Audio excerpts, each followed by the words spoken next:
Tormenta, efectivamente, la que hemos tenido en territorio asiático, donde se han vivido las dos competiciones, tanto en Singapur como en Tailandia. Y por supuesto, como siempre, ya hemos intentado un poco implementar en estos últimos episodios lo que sería el debate de la semana. Vamos a tenerlo, efectivamente, vamos a hablar sobre el agua y la importancia que tienen las citas del motor. Así que empezamos, por supuesto, hablando de la Fórmula 1, en el que, nunca mejor dicho, le aguaron la fiesta a Max Verstappen, aunque lo tenía muy complicado para coronarse campeón porque tenía que haber sido primero y que se dieron una serie de carambolas y de resultados, pero no fue la carrera del piloto holandés, como tampoco fue la carrera de Hamilton. Sí lo fue en cambio para el otro Red Bull, para Checo Pérez, que consiguió volver al cajón del podio, seguido de Leclerc y Carlos Sainz. Pues sí, fue una carrera bastante entretenida, ¿no? Pero yo creo que la carrera de ayer no fue más una victoria de acierto, sino una victoria de menos fallos, porque sí, Checo Pérez cometió los errores de ambos safety cars, pero luego tuvo el ritmo para distanciarse de Leclerc, que esos 5 segundos, que al final acabaron siendo 7, y sobre todo que Leclerc cometió ese fallo en la salida que le relegó al segundo lugar. Hamilton, esos 2 fallos en los intentos de adelantamiento a Carlos Sainz y luego a Sebastian Vettel, bastante de niño pequeño, sobre todo el segundo, porque se sale del carril seco cuando va con neumáticos slicks y evidentemente se va recto. Y luego Verstappen, aquel error, aquella bloqueada que tuvo con Lando Norris intentando adelantarlo, que tuvo que pasar por los pits porque destrozó los neumáticos. Nada, yo confiaba, ya que tenemos aquí a nuestro maestro maderero, yo confiaba en Alonso, en que podía haber hecho un buen papel, pero una vez más no pudo ser así.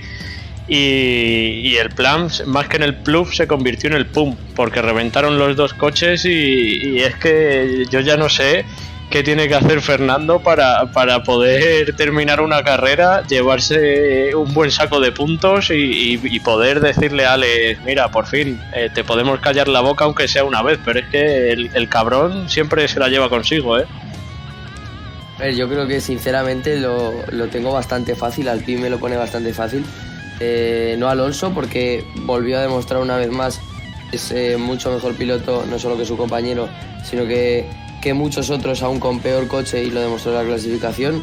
Al final se vuelve a meter en una posición que yo creo que no le corresponde teniendo en cuenta el coche que tiene, pero pues luego Alpine y su fiabilidad hicieron el resto. Yo creo que al final Alonso siempre durante su carrera se ha caracterizado por ser un gran piloto dentro de la pista, pero no elegir bien fuera de ella. Creo que no eligió bien, o al menos fue engañado por Alpine. Y bueno, a la vista está, ¿no?, que al final, cuando parece que la temporada que viene quizás podría ser buena en Alpine, ha acabado abandonando el proyecto para marcharse a otra escudería, que incluso a día de hoy es aún peor. Si lo ha hecho es porque cree que puede tener mejores prestaciones la temporada que viene. Entonces yo a partir de ahí creo que fui muy realista cuando empezó la temporada. David tiene muchos pájaros en la cabeza, soñar es gratis, pero sueña mucho, y Alpine ha acabado demostrando lo que es el plof en lugar del plan. Pero yo creo, dejadme hacer un inciso, que Alonso tampoco ha elegido tan mal durante su carrera, porque en Renault fue el equipo que le dio la oportunidad, entonces no puedes elegir. O sea, tú entras a Fórmula 1 y ese que no es el que eligió es el que mejor le ha salido. Claro, espera. Luego se va a McLaren, el mejor coche de la parrilla, y lo que se demostró. Lo que pasa es que por culpa de unos ingleses, pues Fernando perdió el Mundial. Luego tuvo que volver a Renault porque evidentemente no se iba a quedar ahí y no había hueco en otra escudería. Ferrari evidentemente siempre es una buena opción donde elegir.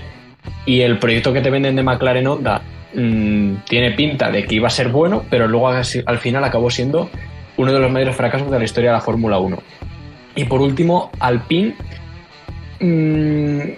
tú ves la dinámica que llevaba Renault, que cada vez iba escalando más, que llevaban 3 años sin mejorar el motor para llegar ahora a la congelación y tener uno de los mejores motores. Se centraron completamente en el coche de este año durante el año anterior y no lo mejoraron el del año anterior. Son cositas que puede decir, esto funciona. Entonces yo creo que Alonso tan mal no ha elegido como sí que las estadísticas o los coches que ha tenido ha hecho presuponer. Yo sinceramente creo que sí que es verdad que, bueno, de Minardi, como tú dices, al pasar Renault que le da la oportunidad y es donde gana. Creo que en McLaren no eligió mal, eligió bien y bueno, pues las circunstancias que tuvo no fueron las adecuadas. Llámalo que los ingleses le hicieron perder el mundial, como has dicho tú, Miguel. Un Hamilton cualquiera apareció por ahí y la lió. Claro, tenía un buen... Y todo el equipo, y Ron Dennis, y los mecánicos, etc. Tenía muy buenos rivales dentro del equipo, no solo Hamilton, sino el resto del equipo. Pero al final era un buen coche. Pero luego creo que Ferrari puede ser mala suerte porque, como tú dices, Ferrari siempre es una buena opción, no siempre ha sido un coche puntero que ha estado ahí.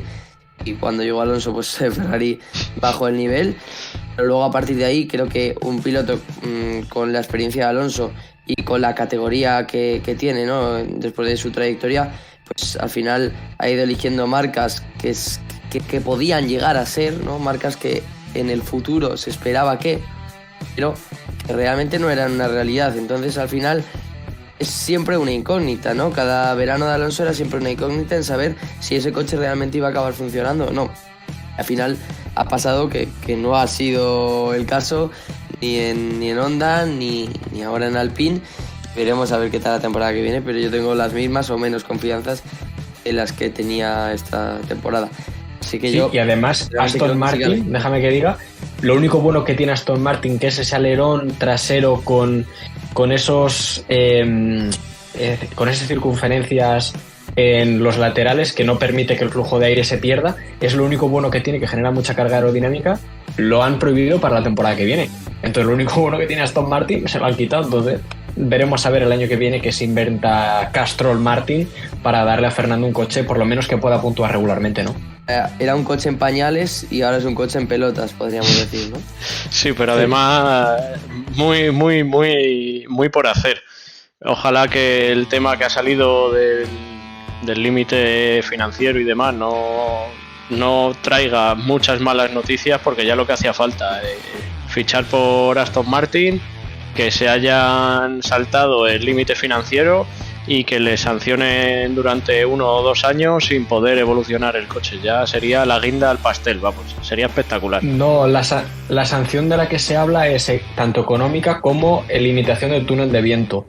Evolucionar el coche puedes evolucionarlo, lo que pasa es que no puedes probar tanto tiempo en el túnel de viento y es una lacra bastante grande. Y además, lo único bueno que tenía Aston Martin Racing Point era la unidad de potencia Mercedes, y desde este año, con la nueva introducción del 10% de etanol, no han sabido cómo entender muy bien ese cambio en Mercedes, y el motor ha perdido bastante potencia hasta el punto de ser la tercera unidad de potencia de la parrilla.